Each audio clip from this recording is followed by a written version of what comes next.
Good afternoon. 4:11 ng hapon. Sinusubukan ko lang tong DJI Action 4.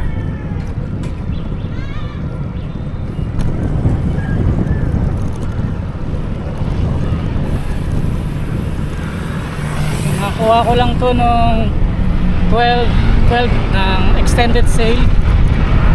Half the price na lang so kinuha ko na. Ito pala yung setting nito ngayon 4K 30 frames per second. Default lahat ng setting except dun sa yung kanya stabilization. Yung stabilization niya nilagay ko sa horizon balancing. Sa GoPro yun, sa GoPro yung katumbas ng horizon balancing is horizon leveling, para level yung horizon. Yun lang, testing lang.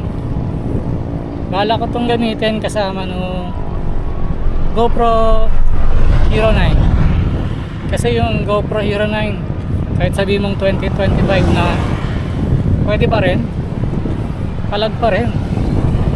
Maganda talaga quality ng video ng GoPro pa rin.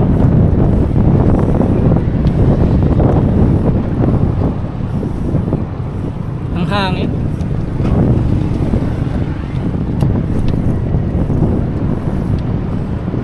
Naka-turn off yung na ito,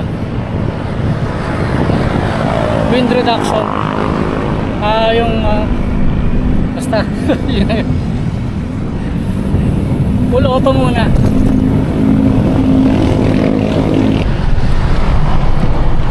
Na lang, ginawa ko na lang 4K 30 ultra wide rock steady on. Try ko pala yung horizon leveling kung kayang ma-adjust.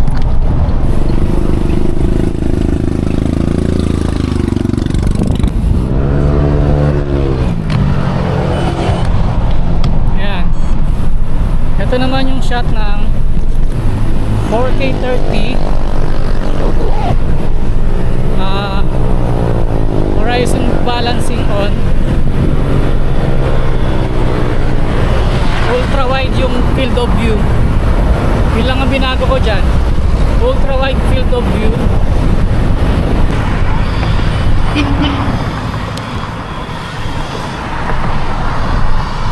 Bakit ko pala kinuha itong Action 4?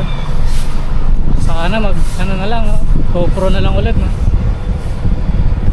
May feature kasi si DJI from Action 3 hanggang Action 5. Pwede mo lagyan ng external mic yung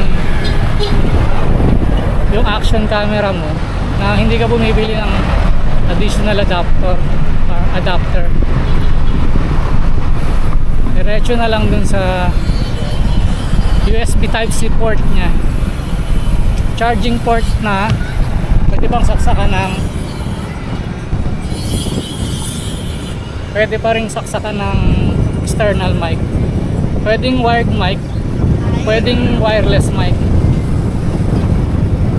Nagkataon na meron akong wireless mic. Horizon balancing 4K 30 ultra wide.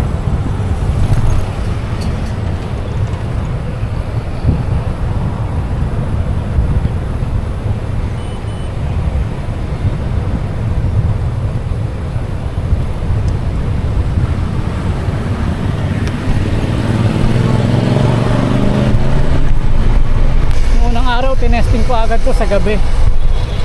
Walang wala talaga yung quality nung nakukuha kong video ng Hero 9, tapos kumpara mo dito. Maganda na talaga yung quality ng low light saka indoor.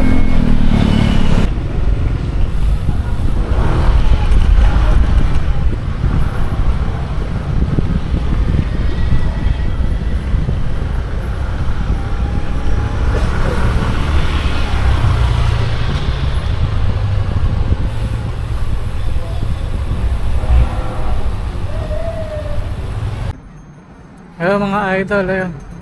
Pinakinggan ko kanina yung mga video ko na nauna, ang ingay.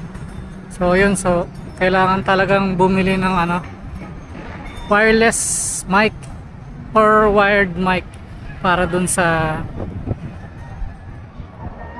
noise, ma-minimize naman, no? Hindi ganun kaingay, hindi niya salong-salo lahat. So yun muna, yun lang naman yung ko ngayon, para pag-aaralan ko pa tong gamitin, para magamit ko ng sabay yung GoPro saka itong action. Yun muna.